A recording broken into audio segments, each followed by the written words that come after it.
Welcome to the Learning Pines YouTube. We hope this video helps. You already have the Roku remote and the TV powered on. Press the home button now and stay on screen. First, navigate to Settings, then to TV Display or TV Picture depending on your model. You do this because some models separate brightness under Picture mode while others use a General Display menu. Selecting the correct submenu ensures the controls you change actually affect brightness. Once there, pause and note whether an ambient or auto brightness option is enabled before. Now choose a picture mode to set a baseline. Standard is a good starting point because it avoids extreme processing.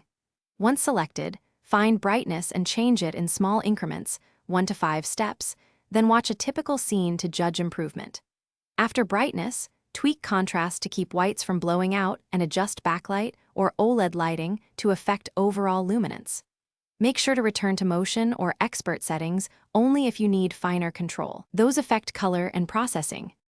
Finish by saving settings if your Roku offers that, or simply exit the menu so changes apply. Then test with a bright scene and a dark scene to confirm balance. If the image keeps shifting, make sure auto or ambient brightness is off because that feature overrides manual adjustments. If colors look wrong after tweaking, reset picture settings to default and repeat the targeted adjustments more conservatively. If problems persist, power cycle the TV and remote, and check for firmware updates. Thanks for watching. Consider subscribing if we helped you.